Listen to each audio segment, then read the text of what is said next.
अस्सलाम वालेकुम everyone, this is Hasan मारफानी। काफ़ी बच्चों की फरमाइश थी कि सर अकाउंटिंग इक्वेशन के हवाले से आप थोड़ा सा गाइड कर दें, क्योंकि जो है बाज़-औक़ात कुछ टीचर्स जो हैं वो asset is equal to liability plus capital के तरीके से जो है क्वेश्चन सॉल्व करवाते हैं। कुछ टीचर जो है asset is equal to liability plus capital plus income minus expense के थ्रू जो है क्वेश्चन सॉल्व करवाते हैं। तो both of the approaches are correct, but मैं थोड़ा सा इसको कॉन्सेप्चुअली जो है आप लोगों को बता देता हूँ।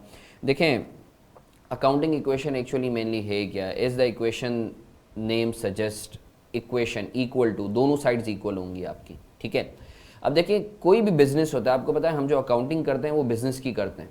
अब बिजनेस जो है वो दो ही तरीक़ों से फाइनेंस हो सकता है, कोई तीसरा तरीका नहीं है। बिजनेस दो ही तरीक़ों से फाइनेंस हो सकता है, या तो बिजनेस में ओनर पैसे इंजेक्ट करे या एसेट इंजेक्ट करे, या फिर लेंडर्स जो हैं वो पैसे इंजेक्ट करें। तो आपको पता है कि बिजनेस में जब भी ओनर पैसे या एसेट इंजेक्ट करता है तो this is called capital in terms of accounting, और जब भी लेंडर्स इंजेक्ट करते हैं इन एनी वे तो this is called liability. It means के प्राइमरीली जब बिजनेस डे 1 पे स्टार्ट हो रहा है तो the equation would be asset would either be financed by liability और either be financed by capital और ईदर बोथ। ऐसा ही है ना। अब लेट्स से मारफानी बिजनेस स्कूल अगर मैं डेवलप कर रहा हूँ, मेरे पास 50,000 रुपये हैं और मैं 50,000 रुपये अपने दोस्त से उधार लेता हूँ, तो मेरे पास बिजनेस में क्या होगा? 1 लाख का एसेट आ जाएगा, और वो कैसे आया? 50,000 लायबिलिटी के थ्रू और 50,000 मैंने खुद इन्वेस्ट किए। तो हाउ दिस इक्वेशन टेली। अब सर वो जो दूसरी इक्वेशन हो तो हमने पढ़ी है कि asset is equal to liability plus capital plus income minus expense. तो वो एक्चुअली कुछ नहीं है। एक्चुअली आपको पता है कि जब आप बिजनेस करते हो तो बिजनेस में आपका एम क्या होता है? To earn profit.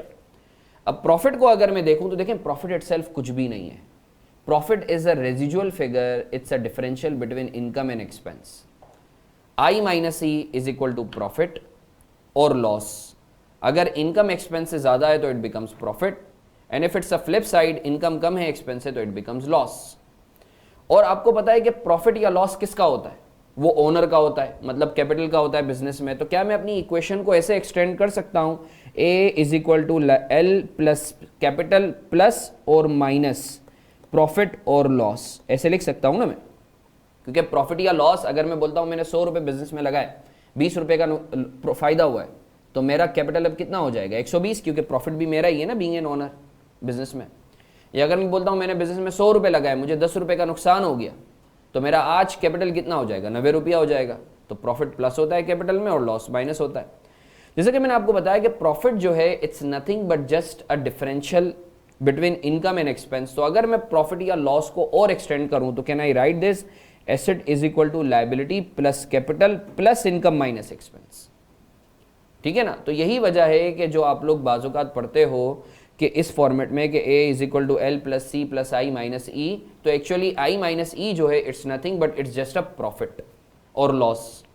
So I hope आपको अकाउंटिंग इक्वेशन का जो है कॉन्सेप्ट जो है वो क्लियर होगा कि अकाउंटिंग इक्वेशन जो है क्या प्रेजेंट करती है, और जो आपकी एक बेसिक इक्वेशन है और जो आपकी एक एक्सटेंडेड इक्वेशन है उन दोनों में क्या डिफरेंस है। Thank you.